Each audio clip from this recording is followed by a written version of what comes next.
এত কিছু জানেন, আমার নাম জানেন না? এটা কেমন ধরনের কথা বললেন?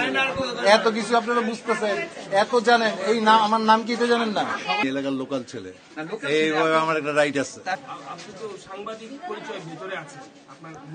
আমার কথাটা আপনারা বুঝতে পারছেন? সাংবাদিকের অ্যাক্সেস নিয়ে এখানে কি ভোট চাওয়া যায়? না, চাওয়া যায় না। আপনি চেয়েছেন, আমাদের কাছে ভিডিও আছে। আমি এলাকার লোকাল ছেলে, এইভাবে আমার একটা রাইট আছে। তাহলে তো অবশ্যই সাংবাদিক হিসেবে গজের ভিতরে তো ভোট চাইতে পারেন না বা ভোটের প্রচারণা করতে পারেন না। 400 গজের মধ্যে কোনো ভোট আমি চাইও না। এটা কার কাছে চাইছি? কাকে চাইছি? আমাদের কাছে ভিডিও আছে। কার দেখান, ভিডিও দেখান, প্রমাণ দেখান। ইয়া কই ভিডিও দেখাচ্ছি। কারোর কাছে ভোট চাইনি আমি, এইসব খামাখা বললে তো হবে না। ছেলে বলতে কি বুঝালেন সে কথাতে? আমি এখানকে ভোটার, ভোট দেবো। ভোট দেবো বলে ভোট তো চাইতে পারেন না। চাইনি তো কারোর কাছে কেন্দ্রে ভোট। কতক্ষণ অবস্থান করা যায়? কাউকে ভোট চাইনি আমি এখন পর্যন্ত। আপনার প্রমাণ দেখান পারলে আমরা প্রমাণ দেখাচ্ছি। দেখান। আমরা কেমনে যাবো ভোট দিবা?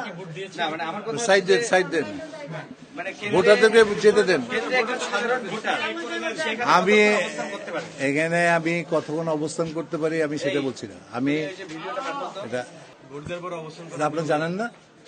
না কিন্তু জানা নাই আপনাদের নাকি? আপনি তো এখানে প্লিজ অনেক আর ডিস্টার্ব করতে পারবেন না আমাকে, আর আমাকে ডিস্টার্ব করতে পারবেন না প্লিজ। আপনাদের প্রশ্নের উত্তর হয়ে গেছে, আপনাদের প্রশ্ন শেষ। অ্যাক্সেস নিয়ে এখানে প্রশ্ন শেষ, আমি উত্তর দিয়ে দিছি, ঠিক আছে? না সাংবাদিকের অ্যাক্সেস নিয়ে আপনি ভোট চেয়েছেন। আপনি তাহলে এটা রিপোর্ট করেন, যে তাহলেই হবে, জানলে শেষ। আমি সাংবাদিক, আমি এখানে লোকাল ছেলে, আমার এখানে লোকালে আসলে আমার অনেক পরিচিত আছে। আপনার তো কেউ জিজ্ঞেস করবে না, আপনাকে জিজ্ঞেস করবে না তো, আমাকে জিজ্ঞেস করবে। আমি তো ভোটের দিনে এসছি, কথা বলছি, আমি আমার ছেলের বউকে নিয়ে এসছি, আমি আমার ছেলেকে নিয়ে এসছি। এটা আমার অধিকার, নাগরিক অধিকার ভোট দেওয়া।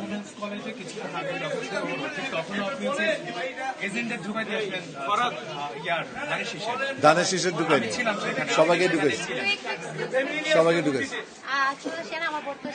হয়েছে? আসতেছি, সাজিদ আসুক, সাজিদ আসুক প্লিজ। আপনাদের কথার উত্তর শেষ, আর কথা বলতে পারবো না। আপনারা সময় চেয়েছেন, আমি সময় দিয়ে দিচ্ছি। আর আমাকে কথার কোনো প্রশ্ন নেই আপনার। এত কিছু জানেন, আমার নাম জানেন না? এটা কেমন ধরনের কথা বললেন? এত কিছু আপনারা বুঝতেছেন, এত জানেন, এই নাম, আমার নাম কি এটা জানেন না? আচ্ছা না, পরিচয় আপনি নিয়ে নিন, আপনার জেনে নিন। আপনি সবাই গেছেন না আমার চিনেন, তারা আবার পরিচয় জানতে চান কেন?